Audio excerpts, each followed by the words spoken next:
Shalom saudaraku yang terkasih dalam Tuhan. Kembali lagi dalam renungan singkat pagi hari bersama saya Pastor Gary Tengker. Sebelumnya mari kita tundukkan kepala, kita berdoa. Kami siap ya Tuhan untuk mendengarkan firman-Mu dalam nama Tuhan Yesus. Haleluya. Amin. Saudaraku yang terkasih dalam Tuhan, ada dua musuh terbesar bagi pertumbuhan iman. Bagi saya, yang pertama adalah iman yang dikalahkan logika. Dia selalu mengandalkan logika sampai-sampai iman itu tidak dipakai oleh dia. Ini tidak bisa saudara. Kenapa? Karena logika, matematika 1 tambah 1 sama dengan 2. Sedangkan iman, 5 roti 2 ikan, 5.000 orang makan kenyang, sisa 12 bakul. Nah, ini tidak bisa dimengerti oleh logika. Ya, logika berkata bahwa penyakitnya tidak mungkin disembuhkan, tapi iman berkata bahwa oleh bilur-bilurnya kita disembuhkan. Logika berkata bahwa bisnis sudah stuck, tapi iman berkata bahwa apa yang kita pegang diberkati Tuhan. Jadi musuh pertama daripada pertumbuhan iman kita sendiri adalah logika yang lebih diandalkan daripada iman. Nah, ini berbahaya saudara, gitu kan?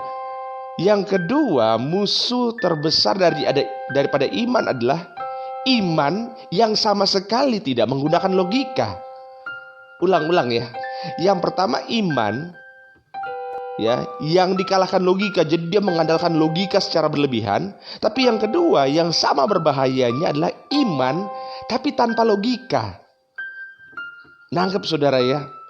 Contoh apa? Ada beberapa orang yang dia buka ayat Alkitab, baru ngerti sebentar dia sebarkan sehingga punya pemahaman yang salah. Coba buka sebentar Roma pasal 10. Ya, Roma pasal 10. Ayatnya yang kedua dikatakan begini, sebab kata Paulus, aku dapat memberi kesaksian tentang mereka bahwa mereka sungguh-sungguh giat untuk Allah, tetapi tanpa pengertian yang benar. Jadi memang mereka orang-orang yang giat, orang-orang yang semangat untuk Tuhan, tapi pengertiannya salah, sehingga menimbulkan penyesatan dan fanatisme yang buta. Dan saudaraku yang terkasih dalam Tuhan, lalu seperti apa posisi yang tepat? Posisi yang tepat adalah iman harus di atas logika. Iman harus menundukkan logika. Saudara, artinya apa? Ketika logika kita sudah tidak bisa menjangkaunya lagi, bahwa sudah kita lakukan banyak hal ternyata mentok, itu saatnya kita tundukkan kepala, bertelut dan berdoa sama Tuhan, sehingga pintu-pintu berkat dari sorga dibukakan. Ketika bisnis sudah stuck, ketika lamaran-lamaran pekerjaan sepertinya tidak ada jalan lagi, itu saatnya kita angkat tangan kepada Tuhan untuk berserah penuh kepadanya. Dan disitulah berkat-berkat, pintu-pintu terobosan baru terbuka bagi setiap kita. Itu sebabnya saudara, iya, logika memang penting.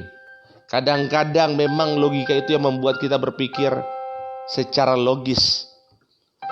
Ya saudara, ketika kita ngomong beriman memang gampang. Tapi ketika kita lihat isi dompet sisa 20.000, logika kita bermain. Tapi saat itu kita harus berkata, saya percaya bahwa anak-anak Tuhan tidak pernah akan ditinggalkannya. Anak cucu orang benar tidak pernah akan minta-minta roti.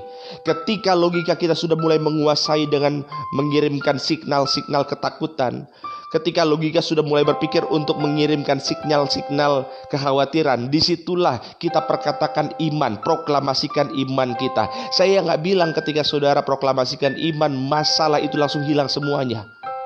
Tapi mau nggak mau masalah itu harus pergi. Itulah perkataan iman.